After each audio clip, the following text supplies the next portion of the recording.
Bien sûr, donc crypto, les infos crypto pour ceux qui n'ont pas le temps. Bitcoin crypto 2 jours avant le grand bazar. On va parler de ça ce matin, les gars, même si vous savez de quoi je parle. C'est parti avec un BTC qui est 0,5%, 26 671 dollars. Ethereum 1633 dollars. C'est tranquille ce lundi matin. On a BNB aussi qui nous pousse un petit 1,3%. Pareil pour TRX.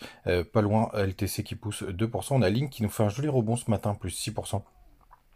Il a l'air en forme, j'espère qu'il va nous faire une belle semaine et voire plus.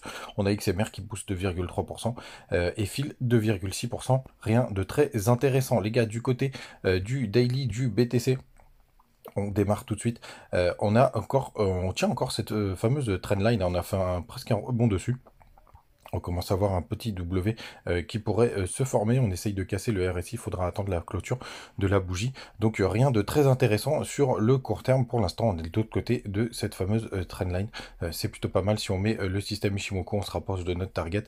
Plus on se rapproche, malheureusement, du nuage, plus on se rapproche de ce petit pic là qui est juste ici, qui pourrait faire office de résistance, qui est aux 27 000 dollars, qui reste un point très important. On a repris aussi la Kijun, donc ça c'est plutôt pas mal. Regardez, on a pile rebondi dessus puisqu'on a clôturé dimanche dessus, donc ça c'est plutôt pas mal.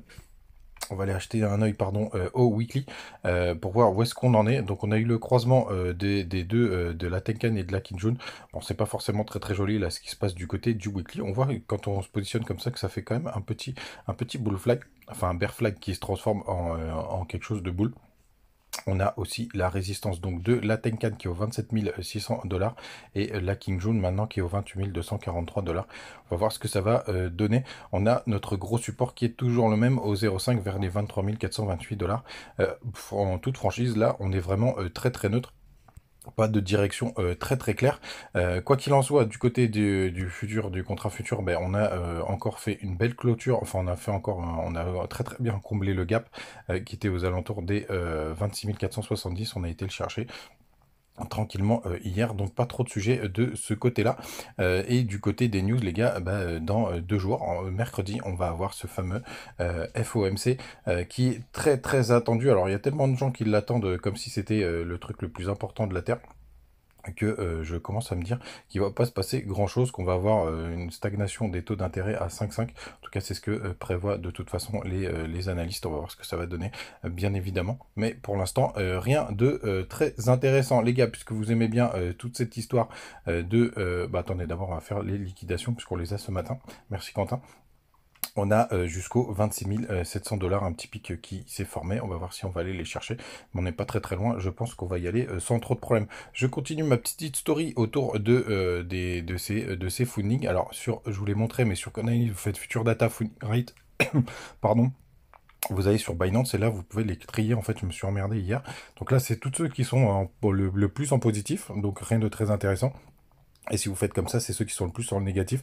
Donc TRB, d'ailleurs, petite astuce, parce qu'hier c'était assez violent le mouvement sur TRB, quand vous voyez que les fundings chutent d'un coup, que ce soit d'un sens ou dans un autre, bah pour le coup les gars, c'est que c'est sûrement la fin des haricots, et c'est ce qui s'est passé pour TRB hier. Alors là, il remonte un petit peu ce matin, ça reste très dangereux.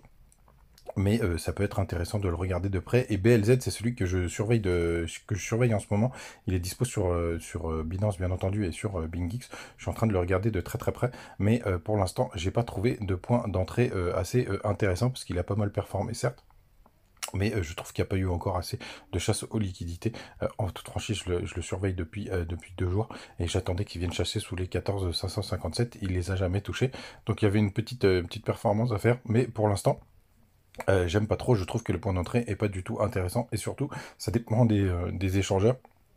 Mais vous voyez là, on est quand même à bien à moins 46, donc ça c'est plutôt pas mal. Mais c'est celui que je surveille activement en ce moment. Les gars, vous savez tout, n'hésitez pas à nous rejoindre sur le Telegram. Je suis toujours à la recherche de mes coéquipiers, il nous en manque deux pour la team CryptoPsy sur BitGet, donc n'hésitez pas à venir d'ici la fin du mois.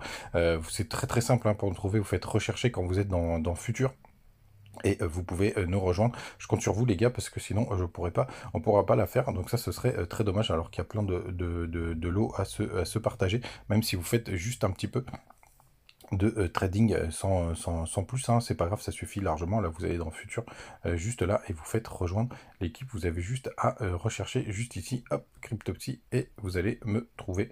Et ça, c'est plutôt pas mal, les gars. Passez une très très bonne journée. On se retrouve comme d'habitude tous les jours. Et puis, je vous dis à demain. Ciao.